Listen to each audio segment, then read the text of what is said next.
नमस्कार दोस्तों, welcome back to your own channel Wealth Saga. आज है 16 मार्च 2021। मार्केट ब्रेथ के बारे में बात करें, जितने स्टॉक्स एडवांस कर रहे थे ऑलमोस्ट उतने ही स्टॉक्स डिक्लाइन कर रहे थे। स्पेसिफिकली बात करें 1700 प्लस स्टॉक्स जो कि एनएसई में लिस्टेड है, 821 stocks were advancing and decline कर रहे थे 911 स्टॉक्स। तो ये तो थी मार्केट ब्रेथ। अगर बात करें आज के मार्केट के बारे में, तो मार्केट वॉज मोर और लेस चॉपी। बिल्कुल एक साइड पे मोमेंटम दिखाई नहीं पड़ रहा था।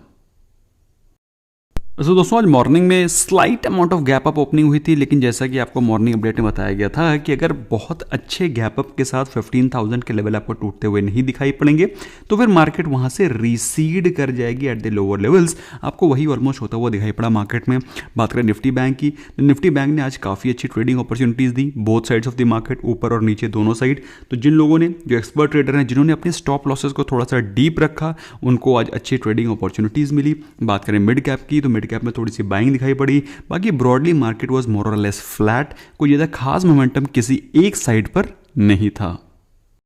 फिलहाल ग्लोबल अगर एनवायरमेंट देखें, ग्लोबल सिनेरियो देखें, तो ग्लोबल क्यूज में आपको मार्केट पॉजिटिव दिखाई पड़ रही है। कोई ज़्यादा खास इतना एक्सप्लोसिव नहीं, but yes there is slight amount of buying which is happening, क्योंकि पिछले 1-2 दिनों से काफ़ी ज़्यादा प्रॉफिट बुकिंग और सेलिंग ऑलरेडी हो चुकी है। बात करें एसजीएक्स निफ्टी के सेकंड ट्रेडिंग सेशन में, तो आपको फिर से 15,000 के लेवल दिखाई पड़ रहे हैं, तो विच क्लियरली डिमॉन्स्ट्रेट्स कि हो सकता है कल का दिन आपको पॉजिटिव दिखाई पड़े। लेकिन चार्ट पे क्या दिख रहा है, क्या हमें चार्ट पे कल पॉजिटिव मार्केट के सिग्नल्स दिखाई पड़ रहे हैं, उसको हम लोग चार्ट पे देखेंगे। फिलहाल देखते हैं आज के टॉप गेनर्स एंड लूजर्स। दोस्तों जैसा कि मैं आपको कई बार रीट्रेट कर चुका हूं, this is a market where you have to buy on dips and sell on rise. Asian Paints, doctor Reddy, HUL, HCL Technologies, ये सारे के सारे, specially Asian Paints, doctor Reddy's पिछले कई दिनों से देवर क्रैकिंग। आज उनमें आपको शानदार बाइंग दिखाई पड़ी। डॉक्टर रेड्डी में स्पेशली आज गुड न्यूज़ है, उसके बारे में बातचीत करेंगे। एचयूएल, एचसीएल टेक्नोलॉजी 1-2 दिनों से आईटी सेक्टर भी अच्छा परफॉर्म कर रहा है, तो एचसीएल टेक्नोलॉजी में भी आज अच्छी खासी तेजी नजर आई। ऑलमोस्ट 1020 के आसपास ये स्टॉक चल रहा था। और जो स्टॉक्स जहां पर प्रॉफिट बुकिंग नजर है उसमें है Tata steel, Cipla, Larsen and BPCL. ये वो स्टॉक्स है दोस्तों जिसमें कि आज प्रॉफिट बुकिंग दर्ज हुई। दोस्तों अगर चार्ट देखें तो हमें समझ में आएगा कि आज के दिन मार्केट में ज़्यादा मोमेंटम ही नहीं था, मार्केट में ज़्यादा मूव ही नहीं था। यू कैन सी पास 2-3 दिनों में जो कैंडल्स बनी है 1, 2, उसमें अच्छा खासा रेंज में काम हुआ है, गिरावट हुई है तो भी अच्छी खासी हुई है। कल के दिन भी दोस्तों ऑल दो मार्केट में रिकवरी है, लेकिन एक बहुत ही शानदार रेंज में काम हुआ था। आज के दिन जो कैंडल बनी है that is very very small candle, जो कि आपको बता रही है कि मार्केट में आज ज़्यादा खास मोशन ही नहीं था। बट येस जो भी था वो दोनों साइड में था। स्पेशली आज बैंक निफ्टी में अच्छा खासा मोमेंटम नहीं, बेग योर पार्डन, अच्छा खासा आपको वॉलेटिलिटी दिखाई पड़ी, और जिस मूवमेंट के चलते अच्छे खासे बाइंग ऑप्शन बाइंग के अपॉर्चुनिटीज़ थे। निफ्टी 50 में आरएसआई के बारे में बात करें, प्रेजेंटली ट्रेड कर रही है ऑलमोस्ट 50, जो कि ज़्यादा कोई खास पॉजिटिव, ज़्यादा कोई खास निगेटिव मोमेंटम को शो नहीं कर रही है। बट अल्टीमेटली क्लोज हुआ है ऑलमोस्ट कल के लेवल पे 15,000 के नीचे, जो कि एक निगेटिव क्लोजिंग को दर्शा रही है। इंट्राडे चार्ट पे देखेंगे तो हम देखेंगे भाई मार्केट में क्लोजिंग कैसी हुई। अगर आप इंट्राडे का चार्ट देखते हैं तो आपको दिखाई पड़ता है ऑल्दो मार्केट थोड़ा सा slight amount of gap up opening हुई, उसके बाद थोड़ा सा ऊपर जाने की कोशिश भी करी, लेकिन 15,000 के लेवल्स पे अगर आपको आपकी गैप अप ओपनिंग बहुत अच्छे वॉल्यूम के साथ अगर आपकी ओपनिंग नहीं होगी, ऐसा मैंने आपको मॉर्निंग अपडेट में बताया था, तो वहाँ से आपको प्रॉफिट बुकिंग दिखाई पड़ेगी और सिमिलर काइंड ऑफ एक्टिविटी आपको दिखाई पड़ी है। बात करें डे एंड कैसा हुआ है, तो आप देखें अगर इस पार्ट में लास्ट 1.5 आवर्स, तो आप देखेंगे market has been absolutely flat. तो कल के दिन मार्केट का डायरेक्शन आज के चार्ट से आपको डिफाइन नहीं हो रहा है, क्योंकि लास्ट का 1 घंटा बिल्कुल ही फ्लैट है, ना ही ऊपर का मूवमेंट ना ही नीचे का मूवमेंट। तो इस तरह के चार्ट मूवमेंट से आप कल का दिन प्रेडिक्ट नहीं कर सकते। बट यस एक चीज़ तो बिल्कुल क्लियर है कि आजकल जो वीकली एक्सपायरी थर्सडे की बजाय जनरली जो बड़ा मूवमेंट है वो वेडनेसडे को ही आ जाता है। सो मेरे हिसाब से कल का दिन है वेडनेसडे और वीकली एक्सपायरी से 1 दिन पहले का दिन है, तो कल के दिन आप अच्छा खासा वॉलेटाइल वन साइडेड मूव भी एक्सपेक्ट कर सकते हैं। दोस्तों ये है निफ्टी बैंक का चार्ट, और निफ्टी बैंक के चार्ट में आप देख सकते हैं दोस्तों कि मार्केट ने कई सारे आपको अपॉर्चुनिटीज़ दी हैं। पहले सेलिंग के साइड पे दैट इज पुट बाइंग के साइड पे, देर आफ्टर कॉल ऑप्शन की बाइंग के हमने 2 ही ट्रेड लिए थे। एक पुट ऑप्शन बाय 35,000 का, and there after I bought call option of 35,300। दोनों में अच्छा खासा प्रॉफिट होकर के हम लोग एग्जिट करे थे। लेकिन आज के दिन थोड़ा सा स्टॉप लॉस डीप रखने की ज़रूरत है, क्योंकि मार्केट में जो ये आपको फ्लैट कारोबार दिखाई पड़ रहा है ना, जब ये फ्लैट कारोबार होता है, चाहे आप कॉल लें चाहे पुट लें, वो दोनों के दोनों आपके प्रीमियम को ईट अवे कर जाते हैं। जब प्रीमियम ईट अवे कर जाते हैं तो आपका as it is stop loss eat up हो जाता है, बेसिकली स्टॉप लॉस हिट हो जाता है, क्योंकि प्रीमियम डाउन हो जाता है। ऐसे में आज के दिन या फिर जब कभी भी मार्केट फ्लैट हो तो स्टॉप लॉसेस को थोड़ा सा डीप रखें, अपनी एनालिसिस पे कन्विक्शन रखें, थोड़ा सा स्टॉप लॉस डीप रखें, अच्छा खासा प्रॉफिट आप बना सकते हैं। लेकिन दोस्तों मार्केट में कई सारी स्टॉक स्पेसिफिक न्यूज़ हैं, उनके बारे में हम लोग बातचीत करेंगे, गुड एंड बैड। कल के दिन जैसे कि मैंने आपको बताया कि एक्सप्लोसिव मूव हो सकता है एक डायरेक्शन में, क्योंकि जनरली वीकली एक्सपायरी का मूवमेंट आजकल वेडनेसडे को ही हो जाता है। दोस्तों आज मॉर्निंग में मैंने आपको एक न्यूज़ बताई थी टाटा कम्युनिकेशन के ऑफर फॉर सेल की। उस ऑफर फॉर सेल के चलते टाटा कम्युनिकेशन में ज़बरदस्त वीकनेस रही, अप्रॉक्सीमेटली 7% के आसपास टाटा कम्युनिकेशन में गिरावट रही। Non retail portion of Tata communication OFS पूरी तरह से सब्सक्राइब हो गया है, बल्कि मैं ये कहूँ कि इस ओवर सब्सक्रिप्शन के चलते गवर्नमेंट ने जो डिसीजन लिया था कि अगर ओवर सब्सक्रिप्शन होता है तो 6% स्टेक को और ज़्यादा सेल करेंगे, तो ओवरऑल ये 6% का एक्स्ट्रा स्टेक को भी गवर्नमेंट सेल करेंगी। So that's a positive news for us, क्योंकि बाई चांस हमको अगर टाटा कम्युनिकेशन जैसा गुड क्वालिटी स्टॉक अगर डिप्स पे मिलता है, we must try to accumulate this. तो दोस्तों समय चल रहा है मार्च का, और मार्च के समय में सारे के सारे PSU स्टॉक्स एक ज़बरदस्त डिविडेंड अनाउंस करते हैं। फिलहाल IOC ने भी डिविडेंड अनाउंस किया है, ₹3 पर शेयर का इंटरिम डिविडेंड, जो कि ऑलमोस्ट 3% की डिविडेंड यील्ड इंटरिम है, तो ऑफकोर्स इसके बाद भी डिविडेंड अनाउंस होगा। भारत इलेक्ट्रॉनिक लिमिटेड के बारे में बात करें तो भारत इलेक्ट्रॉनिक लिमिटेड ने ₹1.4 का इंटरिम डिविडेंड अनाउंस किया है, जिसकी रिकॉर्ड डेट है 24 March, which means what, which means 24 March को ये शेयर आपके डीमैट अकाउंट में होना चाहिए, मतलब आपके पास ये शेयर 22 तक होना चाहिए। तो ex dividend date will be 22, क्योंकि उस दिन ये प्राइस एडजस्ट हो जाएगा। So should be mentally prepared. इसके अलावा दोस्तों डॉक्टर रेड्डी में मैंने आपको बताया था कि एक पॉजिटिव न्यूज़ है। पॉजिटिव न्यूज़ ये है कि डॉक्टर रेड्डी ने अपना 3rd फेज का ट्रायल कंप्लीट कर दिया है of Sputnik 5 corona virus vaccine.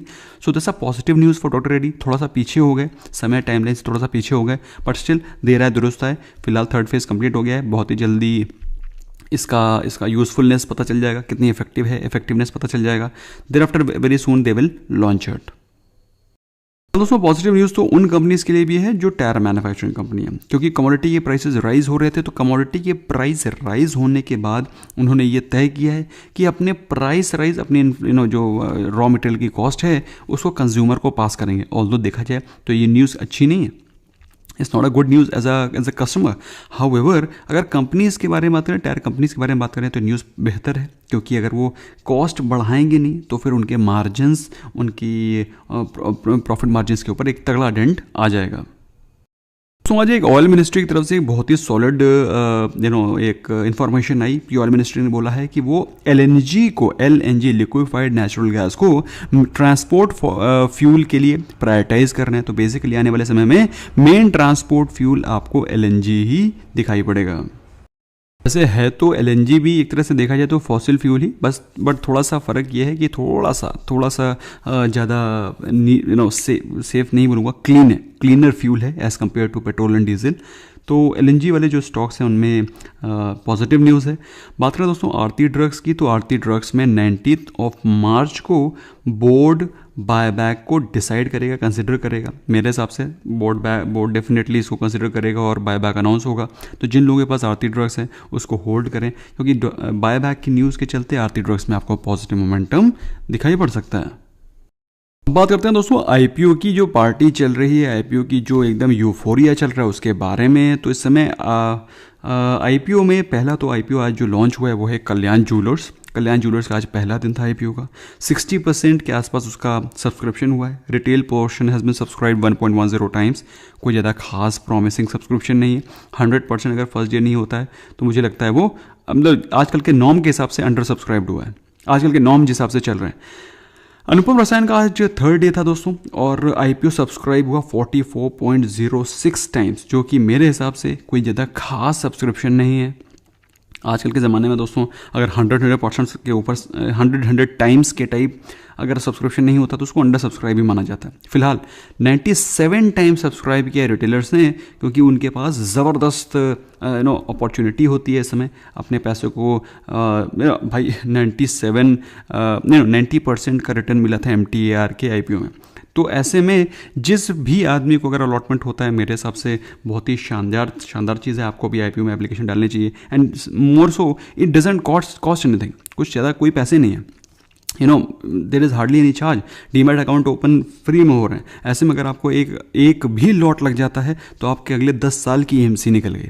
Anyway, बात करें लक्ष्मी ऑर्गेनिक आईपीओ की, तो लक्ष्मी ऑर्गेनिक आईपीओ सब्सक्राइब हुआ है 6.05 times on it's second, this is not day 1, this is day 2।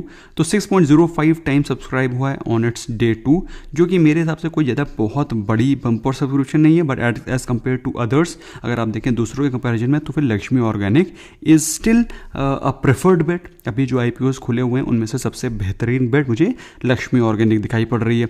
अभी तो एक्चुअली में क्या है ना, पैसा भी तो डिस्ट्रीब्यूट हो गया ना।